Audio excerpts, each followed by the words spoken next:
So today we are starting second part of third part, to be honest, because very literally we may imagine that this semester topics we may arrange in three parts: general part, cardiovascular system, and respiratory system. Classically, we start from respiratory system, then cardiovascular system. Lab course take over, please.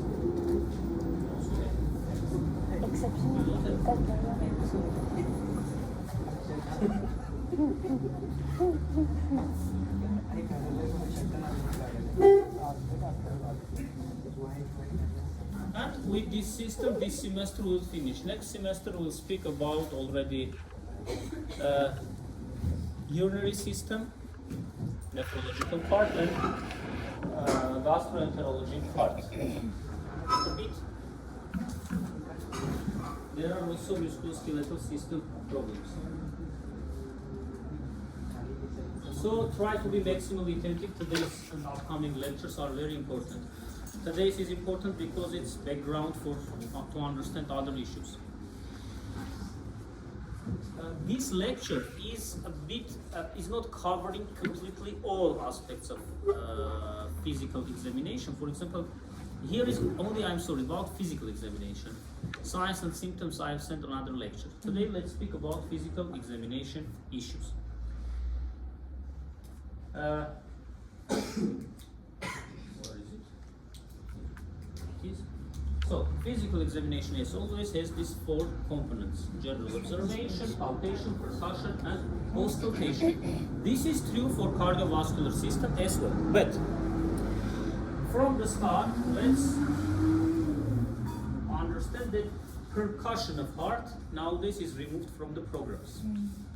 When I was a student, it was being done, it was in our program. By this we could determine borders of the heart, left border, right border, and so on. Because of its low sensitivity. And not only heart, for example, we may find also great vessels, their projections, topography. So we'll speak mainly about general inspection, palpation, and of course auscultation. Also we have precordial part. What is precordium? Precordium is mainly topographic term.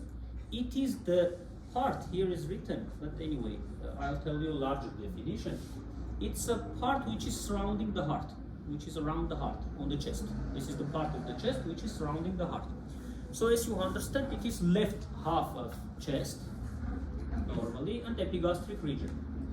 Because, for example, if you have dilation of right ventricle, it may be felt also in epigastric region, in the form of pulsation. So, precordium. Just going forward, we have precordial leads on ECG. It is the same chest leads. If we have dextrocardia, in this case, precordium will include right parts as well. But mainly we are speaking about left parts and epigastric region. This is what is epicardium.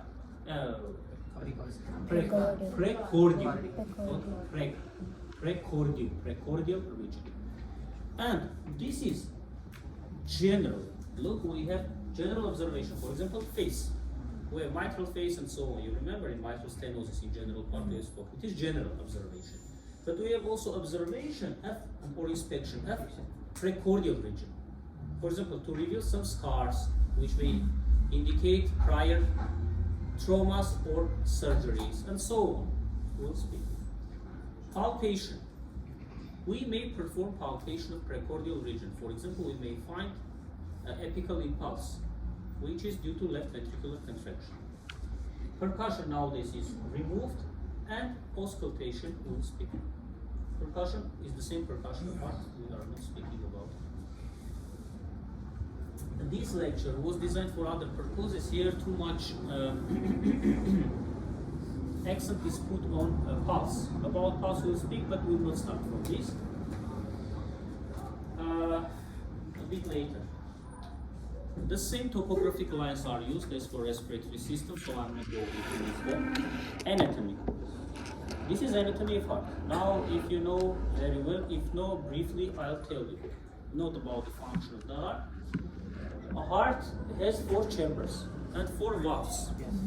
We have paired valves. 2 pairs of valves are AV valves, atrioventricular, which are between atria and ventricles, and 2 cellular valves, which are Aorta, pulmonary and aorta. Which are in initial portions of great arteries. Telling great arteries, we mean pulmonary trunk and aorta. This is pulmonary trunk, this is aorta. What is this? It is ductus arteriosus, arterial duct or Botelian duct. If it is staying open, it is called patent ductus PDA, arteriosus. patent ductus arteriosus.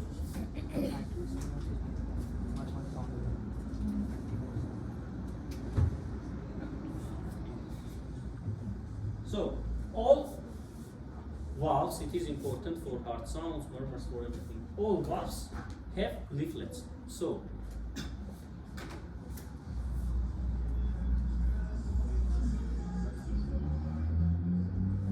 for example, 1, 2, 3. All valves have leaflets. All valves, besides mitral, have 3 leaflets. Tricuspid has 3 cusps, leaflets or cusps. So when we are telling that valves are opening and closing, we of course mean that valve leaflets are opening and closing, but briefly we are telling valves. Valve is a larger structure.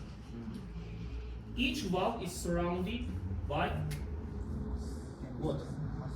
Fibrous annulus,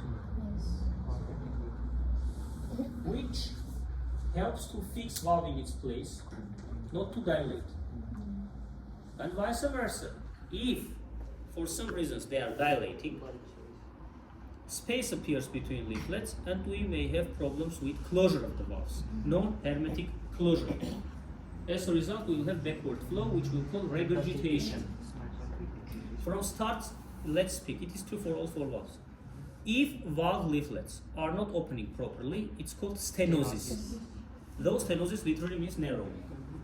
But we are speaking about valvular problems. So if valve is not opening properly, it is called stenosis. Look, at first we'll pass sounds and murmurs. Then we'll speak about valvular heart defects. Maybe a bit difficult, that's why some issues let's fix from the start. So if valve opening is impaired, it's called stenosis. If valve leaflets closure is impaired, it means insufficiency. For example, mitral valve insufficiency. Or incompetent mitral valve. It's called also incompetence. Non-competent valve. Next, and more common synonym which is used, is called regurgitation. For example, mitral regurgitation means that mitral valve leaflets are not closing properly. As a result, part of the blood from left ventricle appears in left atrium. It is backward flow or regurgitant flow.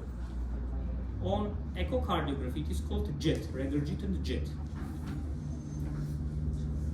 But it's echocardiography. We are telling regurgitant flow, backward flow. Lab codes are absent on that line, or by this lab codes, white codes. You don't have. Okay, this time I'm closing, guys. I thought if it is very hot, very cold, and so on, I cannot insist on this. But now is optimal. Even a bit colder. So take on lab codes not to catch a cold. Okay?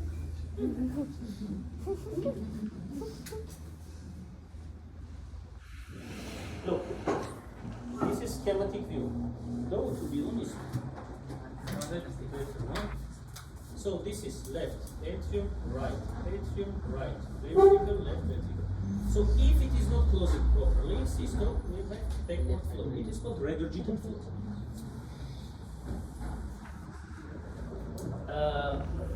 These cusps, each of them has names. Tricuspid valves have, each of them has names, aortic and so. For example, aortic, if we take one that this is aortic, like this Mercedes sign, it is called right coronary cusp, left coronary cusp, and what? Which is close to the ostium of right coronary artery.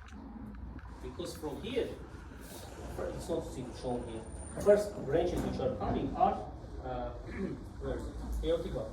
Here are ostia, have right and left coronary arteries. This is called non-coronary cusp, which is not towards left or right. So 3 cusps, left, right, and non-coronary. But no need. Mainly what you need in our, especially for 3rd, even 4th year stop, that to remember that we have anterior and posterior cusps. Anterior leaflet or cusp. Anterior, which is closer to interventricular septum, which is closer to lateral wall, is first posterior. This will be one terminological issue. Why do we call it mitral valve? Mitral is a historical term. A more distinct term is bicuspid valve.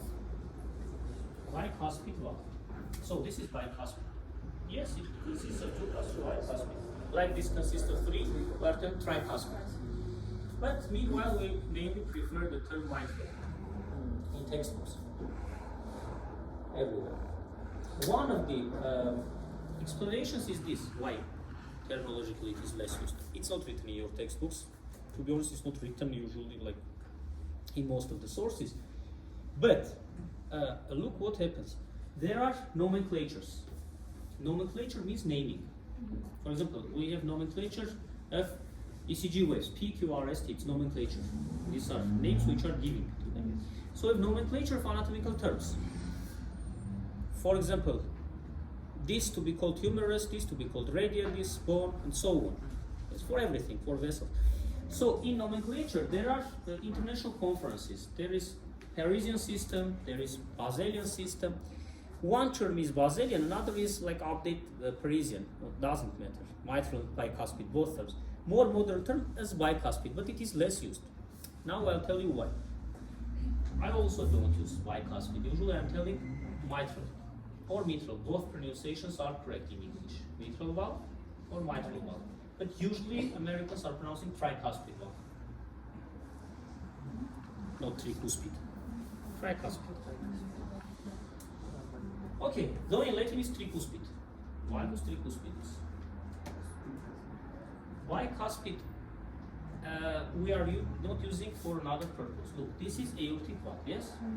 Normally it has 3 cusps. But there is a congenital defect when instead of 3 it consists of 2 cusps. Aortic valve. Even in some cases maybe 1 cusp. But it's a congenital defect. So this is called bicuspid aortic valve.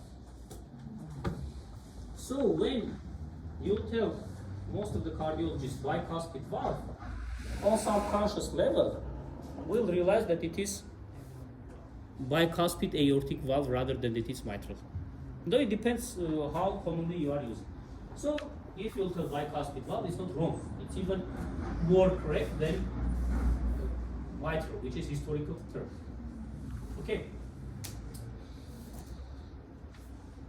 Now imagine that this fibrous annulus around it is dilated. These cusps will be separated, yes? And between them will appear space, so backward flow. They will not close hermetically. The opening may be okay, but closure may be impaired.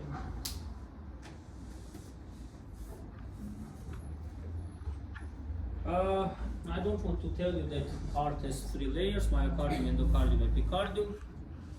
According to the myocarditis, endocarditis, and pericarditis, because pericardium has 2 layers, visceral and parietal. Visceral is the same epicardium. Okay. And one more thing before we go to the next slide. Look, this is mitral valve, yes? And not only AV valves. Briefly, we are calling them AV valves, atrioventricular valves, mitral tricuspid. They are between atria and ventricles, and even more, the border between atrium and ventricle, atria and ventricles, is due to them. Where they start above them is atria, below is ventricle. There are some congenital defects. When we may see that, for example, tricuspid valve leaflets, their attachment starts below their usual place. It is called atrialization. So this part is becoming atrium. but it is more than should be. And ventricle is less than should be. It's called Epstein's anomaly, Epstein's defect. But it's just by the way, echocardiographically how to determine which one is right ventricle chosen is left, because sometimes we may have some congenital defects when they are changing their places. From the left maybe right ventricle structurally, and so AV valves have subvalvular apparatus. These are chordae tendineae and papillary muscles. Papillary muscles are contracting and we have opening of the valves. In opposite direction, valves are closed. Valves are opening from atrium to ventricles, closure is in opposite direction. Also,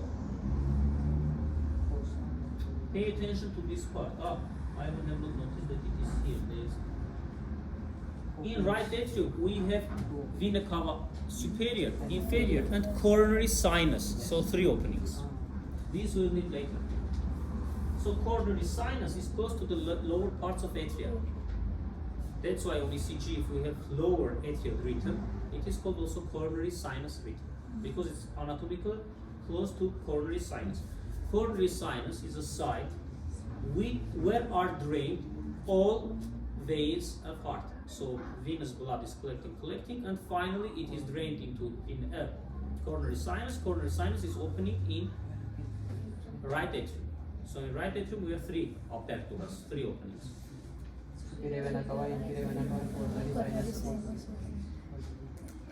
But it is not from our subject. This is just by the way to remind. Borders of heart. Not only countries but also organs have borders. This is for topography to understand. Heart has briefly 2 parts. Has apex and base. And we have also basal parts. Basal parts of ventricles, look, are these parts, which are close to the atrium. But itself heart has apex and base. So do not confuse. Basal part of ventricles is this part. This is apical part of ventricle.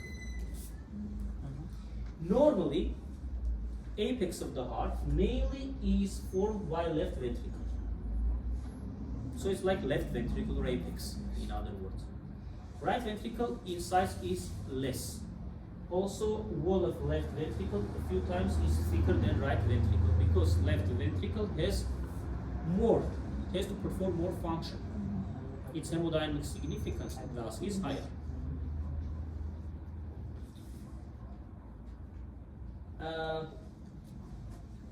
And also one more thing, there are structures, maybe you remember from anatomy, trabeculas, trabeculations. Where are they? In ventricles, mainly in right. On echocardiography, this is how we differentiate. It is right ventricle or left ventricle. These trabeculations are more rich. These are muscle structures, but these are not papillary muscles. More in this. But it's not shown, trabeculus. It's part of the wound, trabeculations. So apex of the heart and base of the heart. Apex of the heart is located in 5th intercostal space by left midclavicular line. Of course, if we don't have dextrocardia.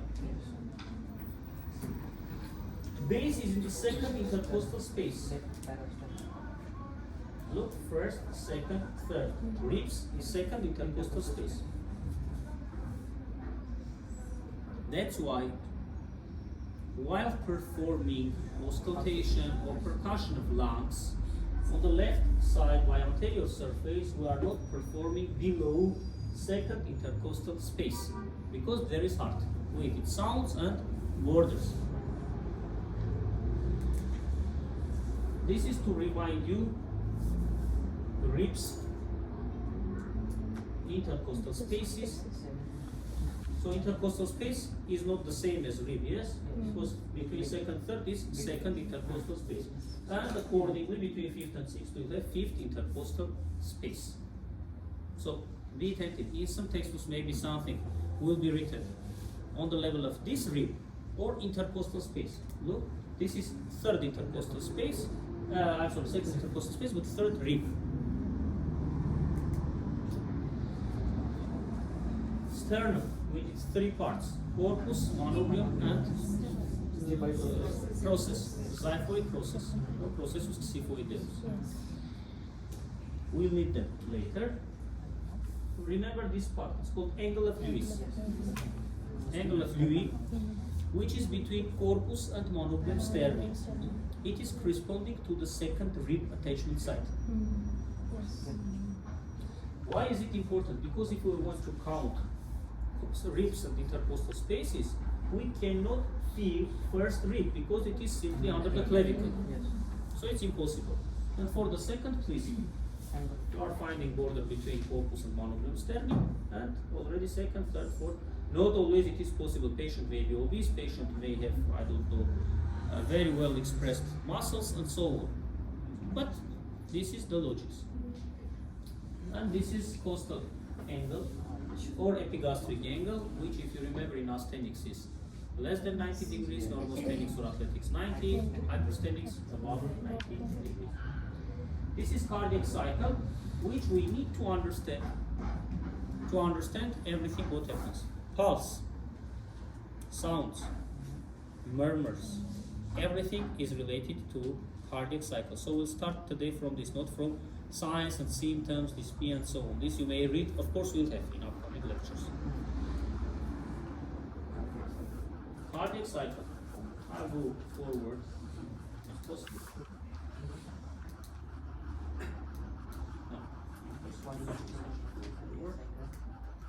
These are types of pulses, we'll speak about them later. Inspection of precordial region. Okay, inspection of precordial region. What we may reveal, look, scars, which may indicate surgeries. You'll read, then we may discuss if there will be. Chest wall deformities. Barrel chest. But you tell barrel chest we pass through pulmonology, yes? Why here? Because this COPD very often is leading to cor pulmonale, which is right ventricular heart failure. Kyphosis, box, pectus excavatum, carinatum, yes, inwards, outwards, yes. Why it is problematic? It is problematic because they may displace the heart. This is again why do we may visible pulsations, we'll speak about them. So what we can reveal? We may reveal stars, we may reveal chest wall deformities, spinal curvatures like kyphosis, scoliosis, kyphoscoliosis, ankylosing spondylitis. I don't know. Ankylosing spondylitis is a pathology already. It's a disease. Kyphosis is a condition. In case of ankylosing spondylitis, it's called bamboo spine. Vertebral column is losing all these curves. It's becoming straight. It is called begging position. In English literature, it's called question mark position. So they are standing like this. It's autoimmune disease. But now we're speaking about cardiovascular system. And we may see visible pulsations. For example, if abdominal aorta is dilated, we may see pulsation. Though sometimes we may reveal it in healthy people when they are thin and so on. Inspection, this we spoke, types of polyhabits is the same as in respiratory system. Palpation precordial region will speak next time, I think. Heart sounds and murmurs. It is very important. Today, of course, we will not complete, it's too much. So concentrate and let's understand what is going. Again, why I jump from cardiac cycle to here? Because of this. Here also we have cardiac cycle. I've written twice. First to remind of physiology and so on. So, attention to the screen. Sites of auscultation. Just going forward, let me tell you that, okay, auscultation. Let's start from this. If you have any questions, write down at the end. I will give you time for questions. So, auscultation is a method of physical examination, this you know, which means to listen, which is based on listening of sound phenomena which are due to normal or pathological work of organ systems, various organ systems of respiratory system, cardiovascular system, GIT and so on. Particularly for heart, we distinguish two features, sounds and murmurs. For example, for respiratory system, we have main and edit pulmonary sounds. Here we have sounds and murmurs. A bit later we'll speak about their differences. But it's a sound or it's a murmur, it's normal, it's pathological. We have sites of auscultation. Sites of auscultation are 5. 4 are based, but are not the same. Based on valves. We have 4 valves, 4 cardiac valves. Accordingly, we have 4 sites of auscultation. So, 1, 2, 3, 4, 5. First is called mitral valve area, aortic valve area, tricuspid valve, pulmonic valve area, tricuspid valve area. A bit later I'll tell this in what. And fifth is additional, it's called Erb's point.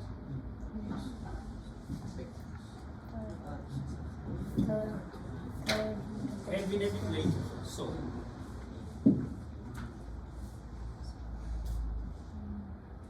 now let's see which one is where then.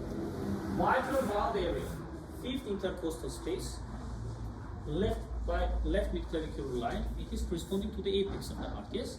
Mitral valve area or apex. Apical area. Aortic valve area corresponds to the site of crossing of 2nd intercostal space and right sternal border or right sternal line. We have sternal line, parasternal line, yes? Sternal is passing by the edge. Parasternal is between sternal edge and mid-clavicular. So parasternal is somewhere here. This is mid-clavicular. And mid-clavicular is in the middle of clavicle, yes? Look, we are not speaking about posterior surface here in comparison with lungs. Because heart is mainly on anterior surface, not mainly, completely projection. 2nd intercostal space from the right is aortic valve area. The same to the left is pulmonic valve area. In other words, these are mainly on the base of the heart. This is it. Tricuspid valve. Look, this slide all the time I forget to change. It's not wrong, but it's not. I am not completely agree because there are a lot of other options. It is about tricuspid valve. Tricuspid valve will write down not in the 5th, but it is in 4th intercostal space. 4th. Otherwise, you'll get confused with mitral valve. And in some textbooks, it's written like. What is written? 40, 50 intercostal space to the lower left sternal border. Left sternal border nowadays is at the base of xiphoid process. Here. At the base of xiphoid process. Directly when I say it's the base of xiphoid process, is some authors like midline, right, or to the left. Now we are telling where these cartilages of ribs are attached to the xiphoid process. At the base of xiphoid process. But if you want to tell intercostal space, 4th intercostal space by left lower sternal border. Lower left sternal border. 4th. Erb's point. Erb's point is in 3rd intercostal space by left sternal border.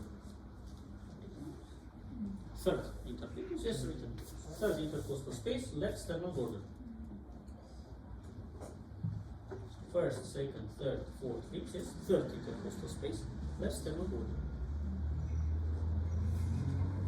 It is differential diagnostic point, you may write down, it is differential diagnostic point, which sometimes helps to differentiate murmur is due to aortic valve problem or mitral valve pathology.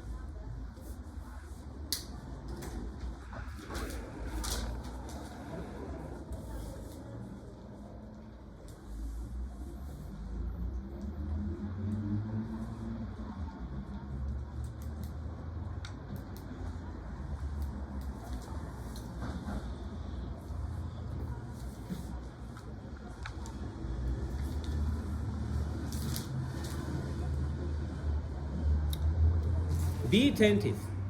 These are not projections of the valves. It is not projection of the valve. If I'm not mistaken, somewhere here I should have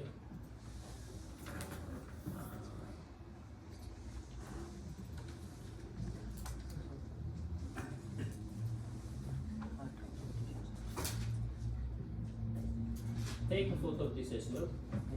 Then I'll send you. Look, these are anatomical valves. Look. These are sites of auscultation.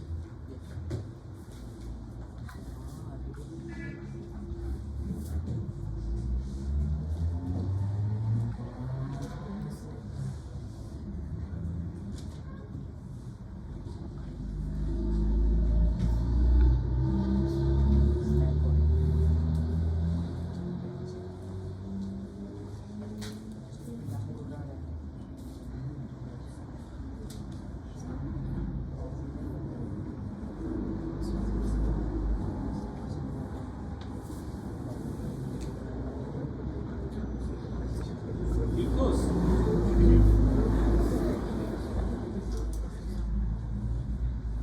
remember, done with what? Done. Now, if we're done, let's go back to this part.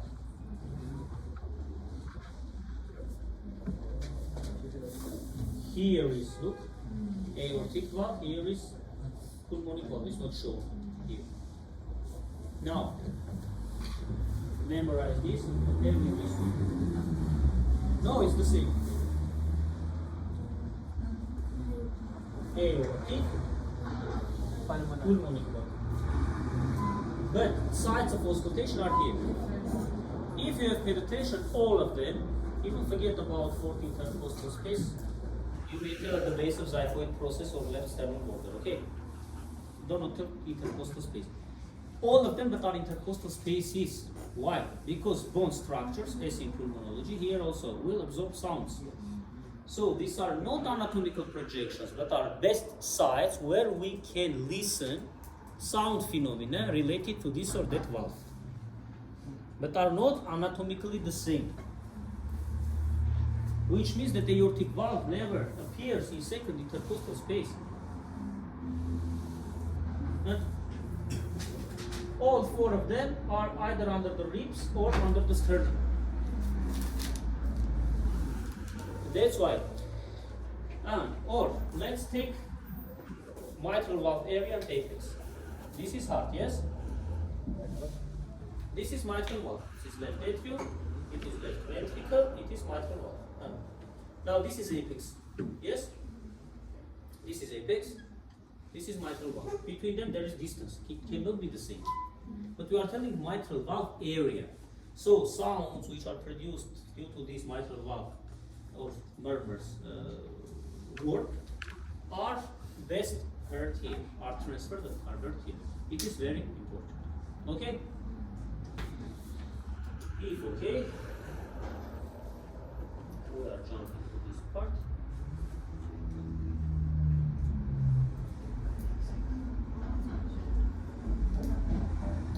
So normally, heart auscultation should be performed in total silence, in silent conditions, should be completely silent around you. And in these 5 fields. Fifth may be used, may be not used, but usually these 4 are used independently what you are searching for. And we have this numbering in all textbooks. First is always mitral valve area, second, third, fourth, fifth. It is not the sequence how you will listen. You may start from any point. Though to be honest, for example, I'm usually using exactly this sequence, but it's not mandatory. Problem here is that this, what you see here, mitral, aortic, pulmonic, tricuspid, and fifth was added later, it is differential diagnostic point. It was due to the fact of how frequently rheumatic fever was affecting valves. Rheumatic fever, you have passed, yes? What is causing rheumatic fever? Microorganisms, any? No, one. Name. Who is causing rheumatic fever? 2 semesters you were passing or are passing microbiology. Streptococcus, which? Pneumonia? Aureus is Staphylococcus. Hey, too bad. It is beta hemolytic Streptococcus. have group A, which you know under another name, Streptococcus pyogenes. It is the same. It is the only causative agent, remember. For example, for infective endocarditis, we have a lot of causative agents. Even fungal infection may cause, rickettsia may cause. But for rheumatic fever, the only thing is Streptococcus beta-hemolytic Streptococcus pyogenes. Which means, but it is before antibiotics, before 1950s. Even nowadays, because nowadays it is less. But anyway, mostly this microorganism prefers mitral valve. Then aortic, then pulmonic, less likely tricuspid. Though sometimes this third and fourth in some textbooks may change the place because of statistical data. Even if now I'll open the lecture of valvular heart diseases, you may see that in mitral stenosis it's written 99% of cases the cause is rheumatic fever. Aortic stenosis may be due to aging, due to, I don't know, some degenerative changes, but mitral stenosis mainly is caused by rheumatic fever, even nowadays. So this valve numbering also had, nowadays it's not in your textbooks and so on, but also has this meaning. Was it clear? For auscultation, if you remember, we are using stethoscope. Stethoscope consists of few parts. Everything matters. Everything. We have earpieces, we have tubes, and we have the tip. Tip has two parts, diaphragm and bell. There was some statistical other terms. There was a term, but now in your textbooks never you may find phonendoscope. Phonendoscope. Sometimes here also in Army are using phonendoscope instead of stethoscope like synonym. But phonendoscope was a stethoscope which was covered by membrane. So which has diaphragm is called phonendoscope. If not stethoscope, so complete name was stetophonendoscope, but nowadays stethoscope. So stethoscope has two parts. Though not all construction stethoscopes. One which is covered by bell, which is covered by membrane is called diaphragm. Which is not covered, another tip. Nowadays it has two tips. It's called bell. The function of this diaphragm membrane is to filter out low pitch sounds. Accordingly, low pitch sounds, for example, third heart sound, S3, you'll never listen with membrane. So you need to have a bell because it's low pitch sound. It will be absorbed. Okay?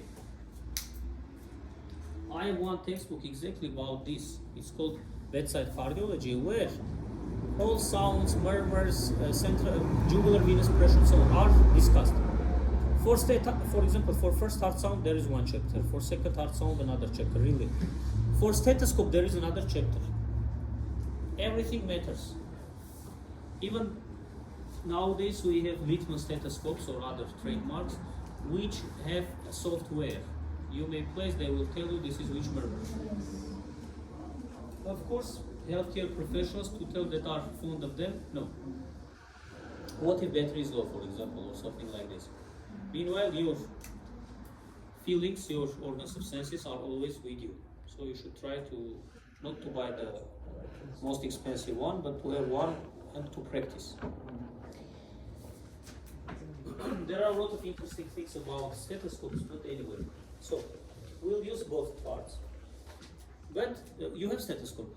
Now, somebody has with one stethoscope. No?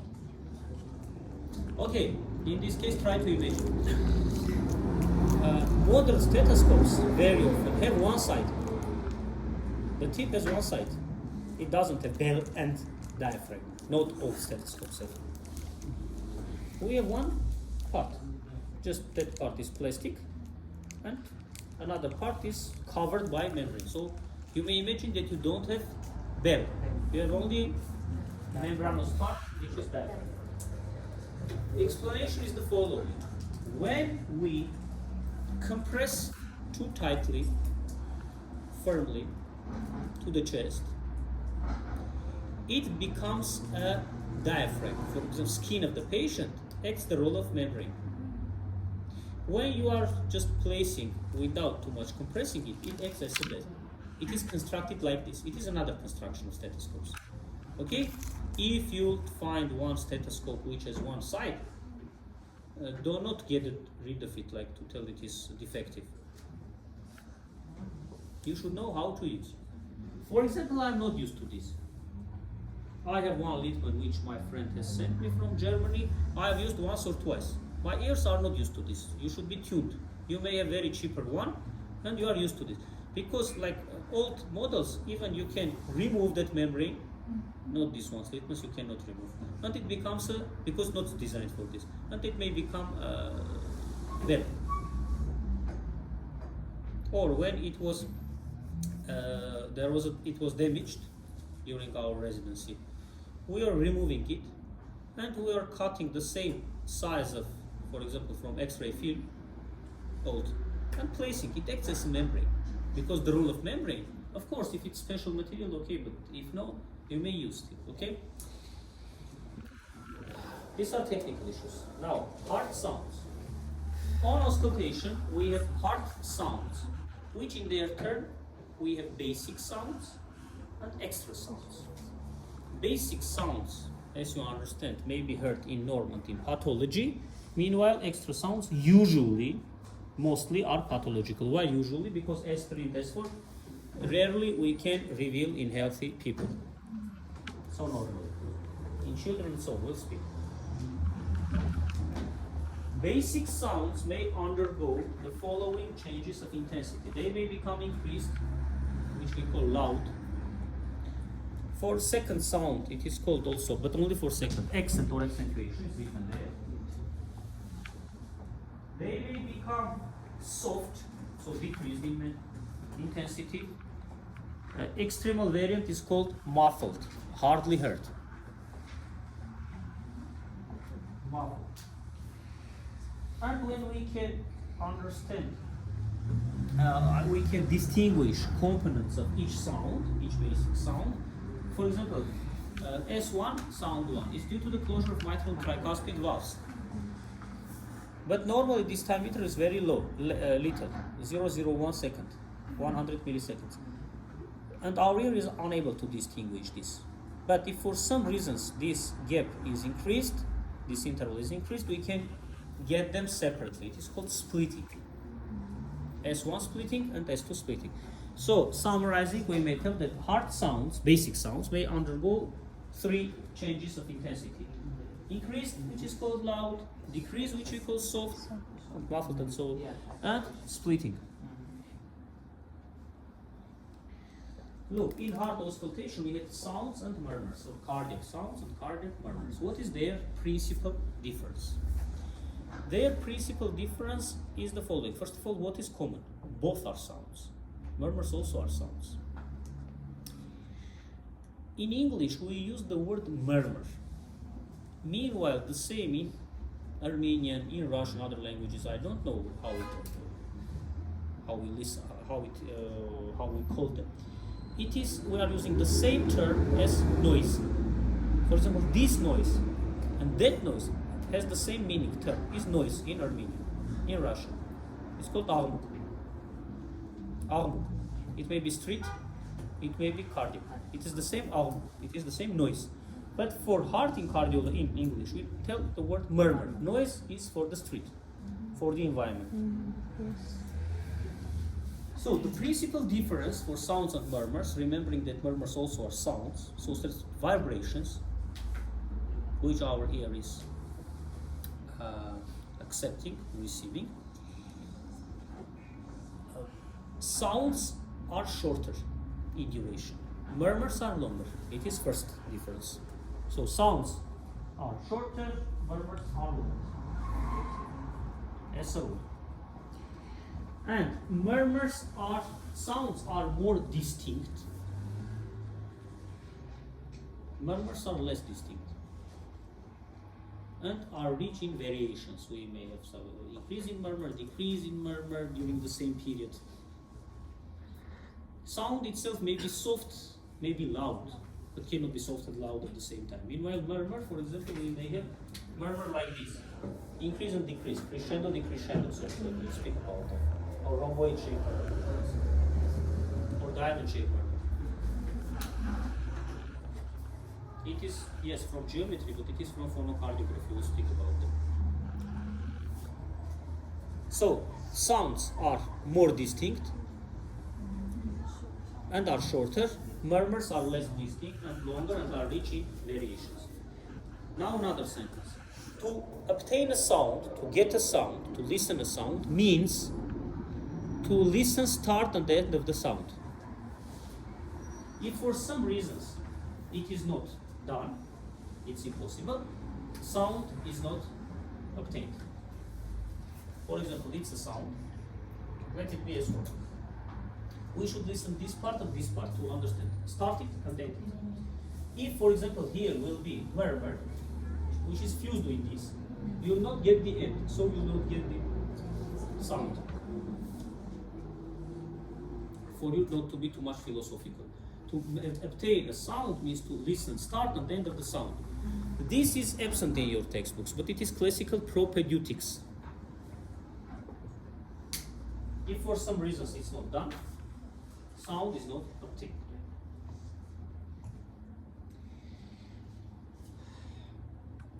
As far as I spoke about this, let's speak. Phonocardiography. Phonocardiography. Phonos means sound, cardio means heart, graphy means graphical representation. We have ECG, yes? Electrocardiography. ECG nowadays is not widely used. It's used for scientific purposes, for educational purposes. But what we are speaking about, the shape of the murmur, sounds, these all are based from phonocardiography. What is this? It's a device when you are placing, like electrodes in case of ECG, but these are microphones on the chest. Microphones are catching this sound and are transforming it into a graphic picture. For example, if we have something like this, schematically I'm telling S1, S2. On phonocardiography, it has been proven many times, it looks like this. This is mitral valve component, this is tricuspid valve component, this is aortic valve component, this is pulmonary valve component. Okay, and murmur and shape and so this crescendo, decrescendo are coming from there. Yes, intensity you may listen, but shape is coming from there. Because we'll speak about the shapes. Just I'll go like this here for murmurs. This is phonocardiography. Look, rhomboid shape in aortic stenosis. Or diamond shape murmur. S1, S2. And two peaks are mitral tricuspid. These vibrations we are transforming into these pictures like this. In textbooks we see this. If you have opened the cardiovascular system part in Chamberlain, it's like this. Even sometimes maybe half, written like this, only above the baseline. It's the same. But this is how we exactly get. Half we not get. Okay, let's go back. This was clear? Now, revision of physiology. We have cardiac cycle, which consists of systole and diastole. In average, it lasts 0.6, 0.8 seconds, which means that these subphases are even less. These are milliseconds. But these are important because all these sounds, all these murmurs are appearing in exact subphases. So it's very important for us today to start and end this. It is so-called integrative learning or interdisciplinary learning. You are passing anatomy, you should know for what? For physiology, for what? To understand today this, if you are not going into the science only. If you are speaking about clinical medicine. So, this you know that systole also is not homogeneous and diastole not homogeneous processes, they have subphases. I'm sorry, Karma. inch'Allah.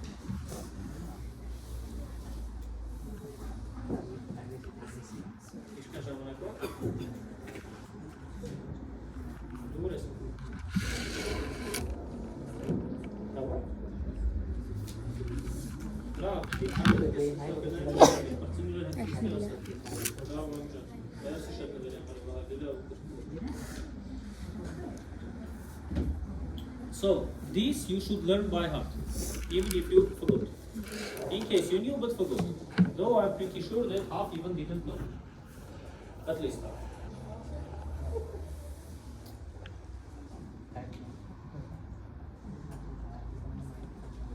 So, systole means contraction, diastole means relaxation. Okay, this is clear. But from even school course of biology, I'm not speaking about here. All of us know that when atria are contracting, at first are contracting atria, then ventricles. So when atria are contracting, ventricles are relaxing, and vice versa. Paraphrasing, it turns out that what is systole for atria is diastole for ventricles. And again, vice versa. Now, how not to get confused? Here is systole, here is diastole. And these are milliseconds. For not getting confused, there was suggestion to look everything from the point of view of ventricles, taking into account high significance, hemodynamic significance of ventricles. Accordingly, when somebody says systole, by default we understand ventricular contraction. When somebody says diastole, by default we understand ventricular relaxation. That's why in physiology textbooks, maybe you may find expression like ventricular systole. In cardiology textbooks, almost never. Ventricular systole means ventricular systole.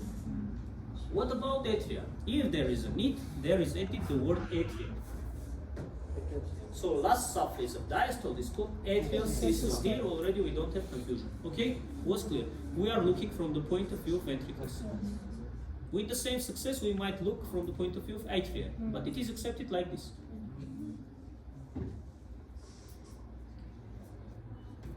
Now let's understand what is going on in each of these sub-phases. Of course, how to say, when we're telling that when atria are contracting, ventricles are relaxing.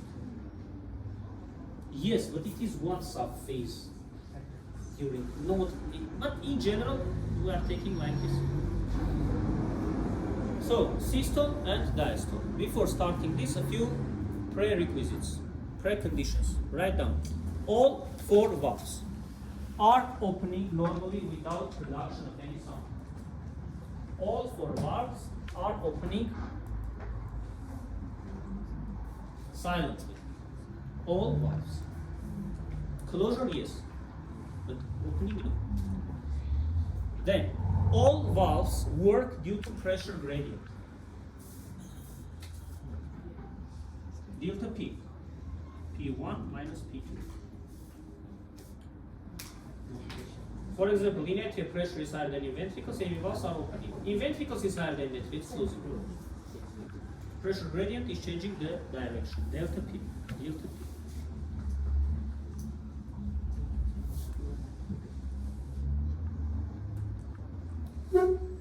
Okay, let's start. So, systole. Let's start from systole. Systole has three subphases which are in front of you. I don't want to read them. And their names, of course, reflect what happens. So, learn the names.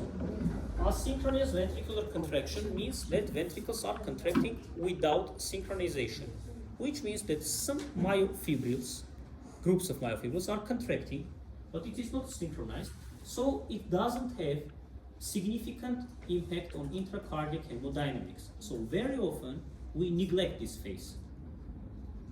Not because our memory is very bad, but because we don't have any sounds or murmurs to get.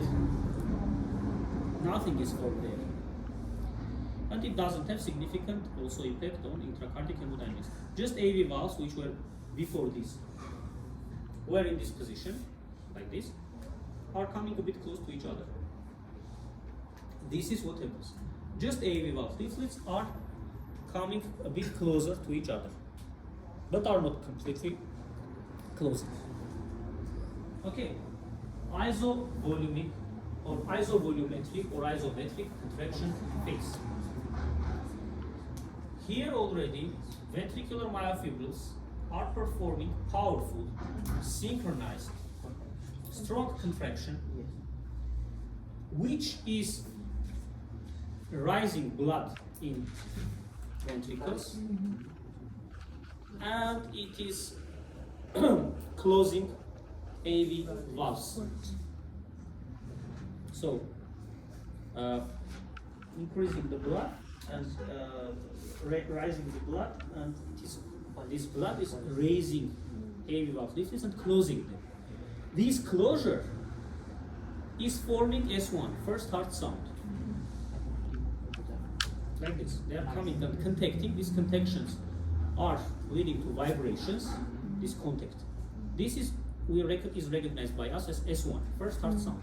So you may write down that S1 is a systolic sound and is formed in second subphase of systole. It is isovolumic or isovolumetric contraction phase. Isos in Greek, equal, volume, volumetric length. So initial length of myofibrils is unchanged.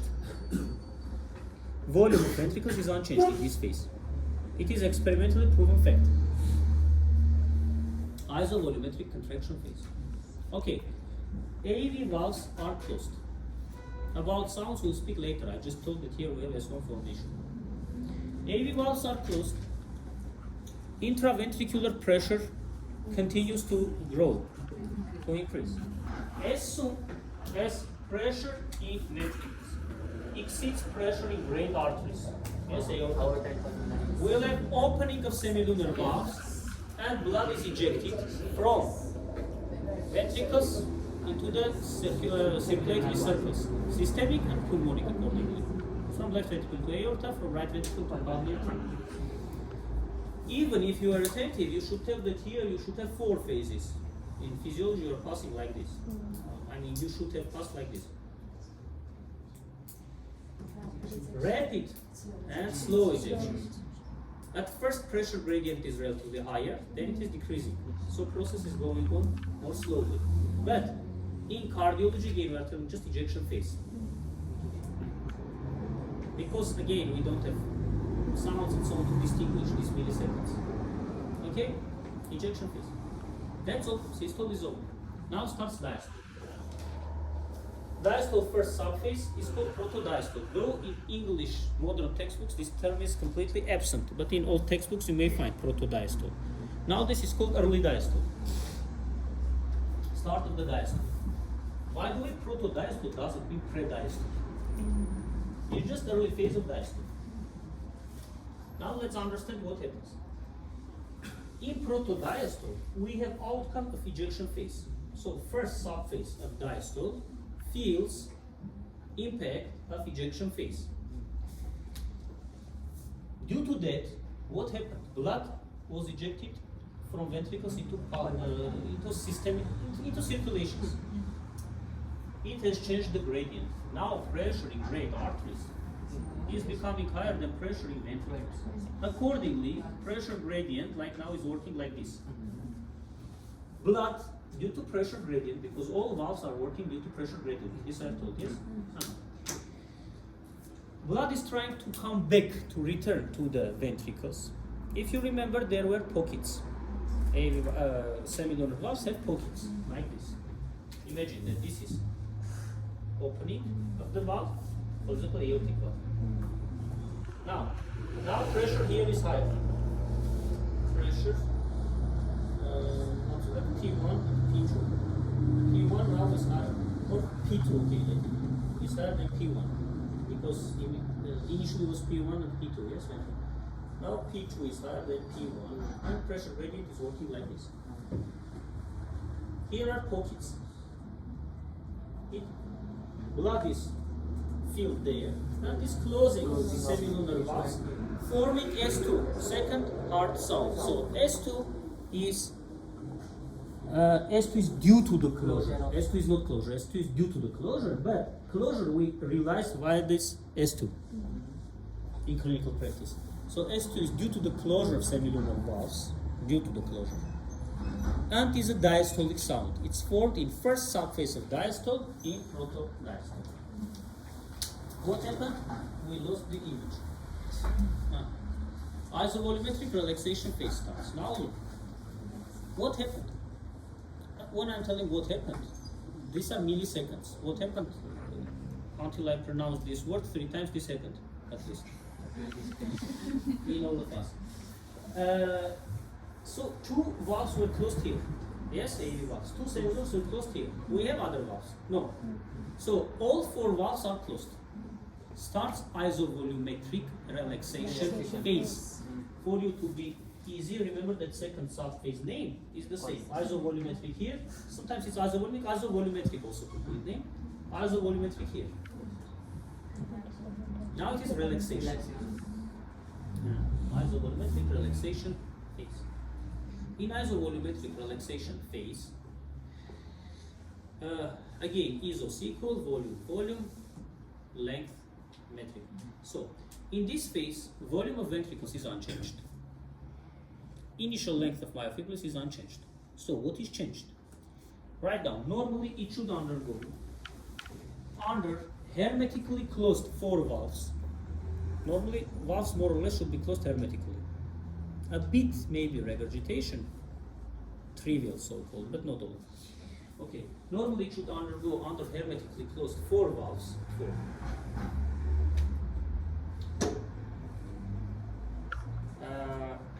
It is active relaxation of ventricles.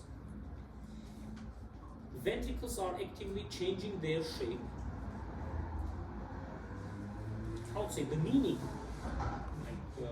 physiological meaning of this phase is that ventricles are getting ready to accept blood from the atria. Because during this whole process, when they are relaxing, atria are getting blood. Right atrium, via vena cava, superior, inferior. Okay, let's take also the coronary sinus. Yes, coronary sinus. And left atrium. How many? 4 pulmonic veins are drained into left atrium. Okay, as soon as pressure in atria is becoming exceeding the pressure in ventricles, we are opening up AV valves, silent. AV valves, and blood is flowing from the atria into the ventricles. At first, pressure gradient is higher, so process is going on more rapidly. Then this process is becoming slower because pressure gradient is decreased. Here was more, here was less. Now it is filled and pressure gradient is becoming equal, more or less. Together, these 3rd and 4th phases are called passive filling of ventricles. Because for this, we don't have extra use of energy, ATP, oxygen. It is only due to pressure gradient.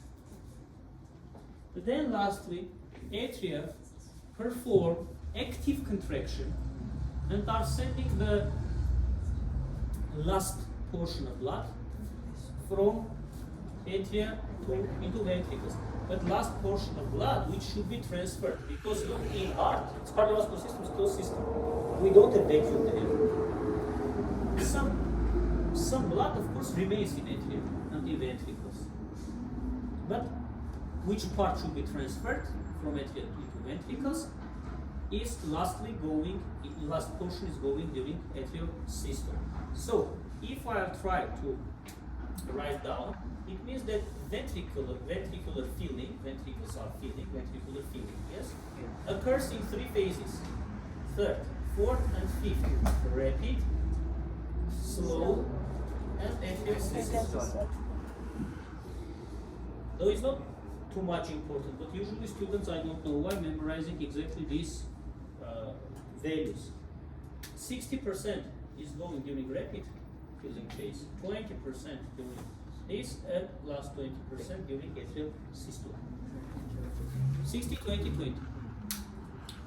More educated students who are using FMGE textbooks are bringing and showing that it's written 70 and 30. Okay, doesn't matter. In total, it is 80. I mean, it is measured experimentally based which studies are taken into account. Okay, understand that mostly it is during rapid filling phase. So-called lion's portion.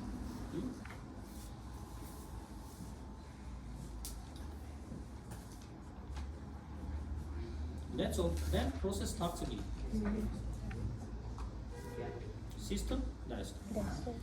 Here, if you can see, I spoke about S3 and S4, just showing when they are formed. A rapid ventricular filling phase gives rise to S3, and atrial systole gives rise to S4. Okay, here are rules. Patient inclined at 30 to 45 degrees, chest exposed. We should not examine through the dress because when it is contacting with the cloth, you may have extra sounds, you may not interpret it properly. So nowadays, taking into account a lot of ethical, moral, religious moments, are given special dresses, yes, and good technique for the patient to feel comfortable and for you to get maximum information.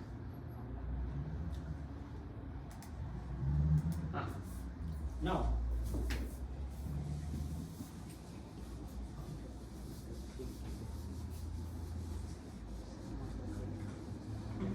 look at the sentence. Look. Again from phonocardiography. Let's come back to this and let's compare.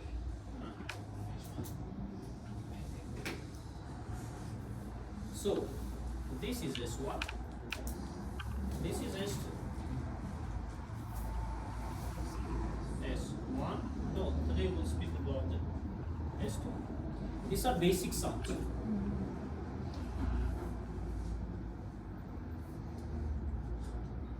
S1 appeared in second subphase of systole, yes?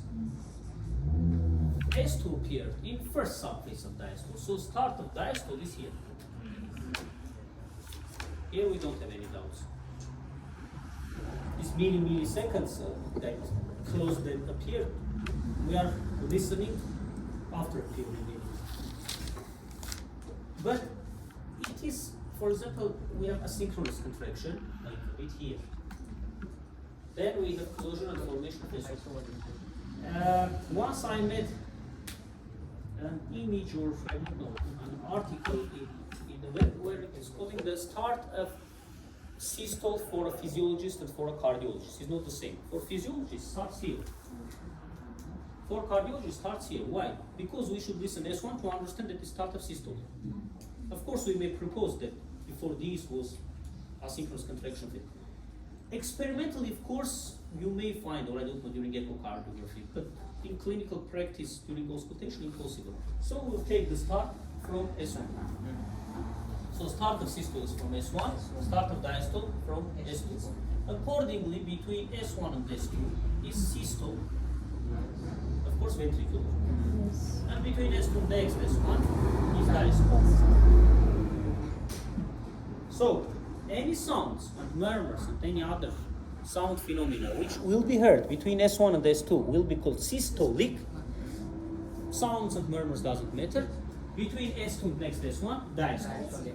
Just for you to be easier, imagine that S3 is approximately here and S4 is approximately here. So S2 is diastolic, S3 is diastolic, S4 is diastolic. Here only S1 is systolic. Here, among these four. Because there is opening snap and so on, so I don't want to speak about it now.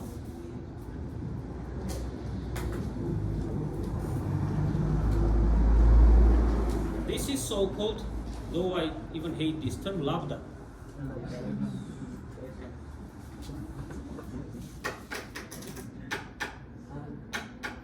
How to understand where is lambda, where is that, or where is S1 and S2? The answer is in front of you. The distance between S1 and S2 is shorter than between S2 and S1. The distance here means interval, time interval. So if you listen to sounds, and you may listen by way above all 5 points of auscultation, these basic sounds, normally. Which is coming after the shorter pause is S2, which is coming after a longer pause is S1. Even more, This is okay if patient doesn't have tachycardia. If patient has tachycardia, physiologically, systole more or less remains the same, diastole shortens, and you cannot distinguish because you listen something like this. What to do? One of the tricks is that during auscultation, it is placed over the chest of the patient, for example, mitral valve area, by your right hand. Let's imagine that you are right-handed, dominant hand. By your left hand, you are taking patient's right coronary artery. Yes, like this. Palpating at the same time. Because pulse, central pulse, appears after ejection. It's due to the ejection. Arterial pulse is due to systolic diastolic differences of pressures. Otherwise, we'll never have a pulse. That's why in veins we don't have pulse. Except jugular, not only internal, external also. Because they are connected to the right atrium, they are reflecting pressure changes in right atrium. The same systolic diastolic. Otherwise, veins have laminar flow. Okay. Now,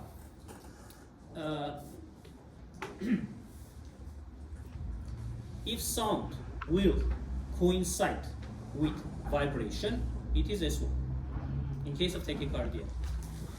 If you listen sound between two pulsations, which you feel, you understand? You listen and feel. You auscultate and palpate. Okay? No, not okay. Okay, you have seen that somebody may sing and dance at the same time. Now it means it's possible to listen and palpate at the same time. Somehow you're listening to me and looking in your phones, yes, at the same time. But now here, in comparison with the previous example which I just brought, you should obtain both of them information. In between two vibrations, it will be S2. Okay, a few more words. S1. But S1 and S2 are not homogeneous sounds. At first we have closure of mitral valve leaflets, then tricuspid valve leaflets. At first we have aortic, then pulmonic valve leaflets. Even this is 001 second, this is equal to 0005 seconds. Or if you like milliseconds, 50 is here, 100 milliseconds are here. This is very tiny interval for us to be distinguished. Then we listen S1 sound, S1, and here we listen one sound as S2. Until time interval between them is increased and we can listen them separately to distinguish them, which is called splitting. Imagine that this is mitral, this is tricuspid. If I listen like this, I'll understand, but I listen like this. Approximately, okay. But even closer. Okay? If you have paid attention, you'll see that left valves are closing sooner. Right part valves are closing later.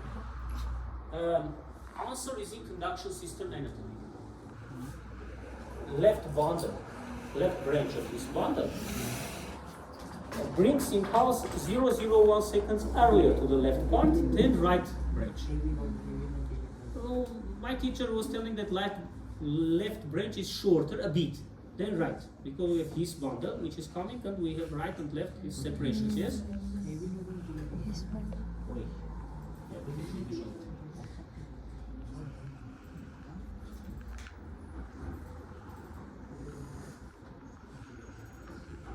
In ECG basics, I'll show you this.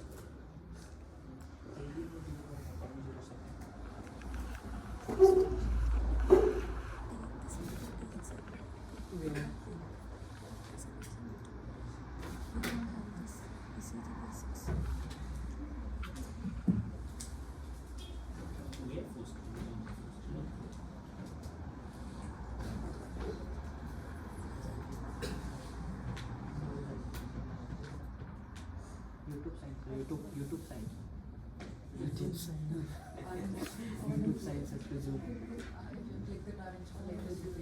Which one?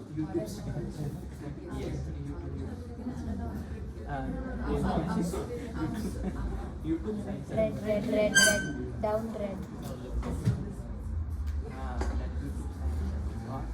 I don't like this format, I never use. Okay, let it be. Thanks. I used to teach, but today I learned. Thank you. This is his bundle. It is then like Bundle of peace. two parts of interventricular septum, two sides.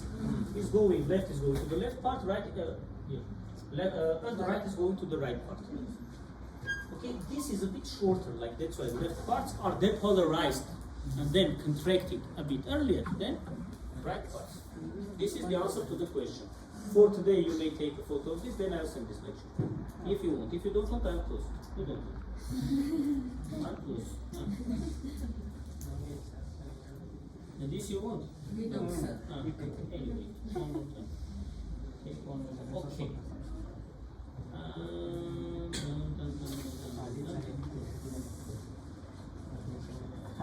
And this is what we learn. Now look, S1 is louder than S2. Above mitral valve area, normal, and tricuspid valve area. S2 is louder than S1. Above aortic valve area and pulmonic valve area, because it is corresponding to the valves. Look, here is written, I have written S1 is louder than S2, yes? Like this is larger.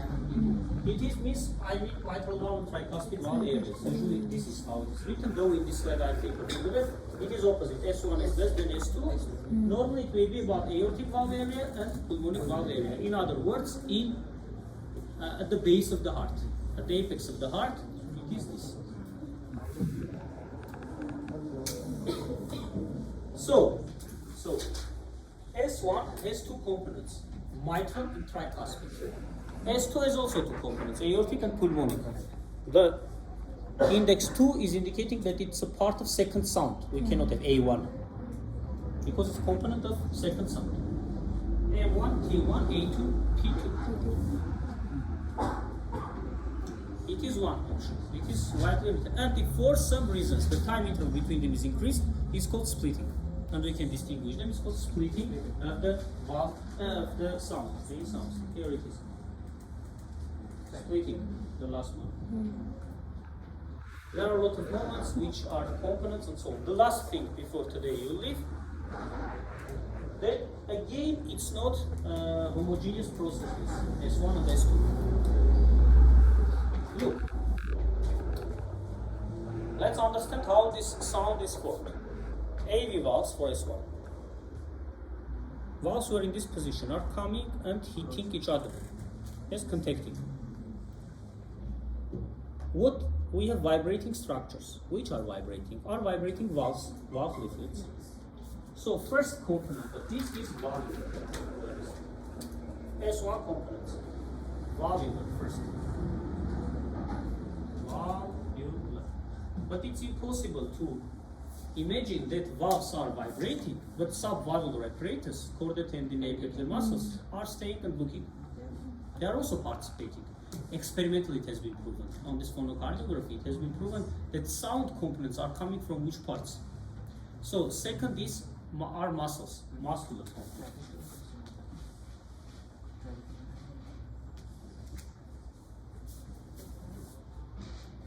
And also, from left ventricle starts aorta, from right pulmonary trunk. This initial portion of the great vessel also is vibrating. So vascular, okay? So S1 has three components: valvular, muscular, and vascular. For S2, we have only two components. Which are? So cellular valves will vibrate.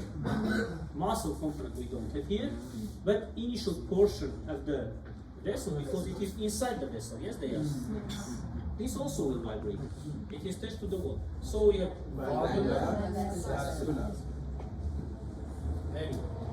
By the way, 1, 2, 3. Also, how much impact has each component? Most impact has valvular, then muscular, then valvular. Valvular, then vascular. So, if during the exam you will be asked components of S1 and S2, you should tell that according to the valves which are participating, S1 has two components, M1 and T1, S2, A2 and P2. But in structures which are participating in the formation of the same sound, we have three components for S1 and two components for S2. Okay? Next week, remind me to start from factors which have impact on the intensity of the sounds. What does it mean? For example, to understand in which conditions S1 may become loud, in which conditions it may become soft, and in which conditions it may be splitted. So factors which have effect on sound's intensity. Okay, now where is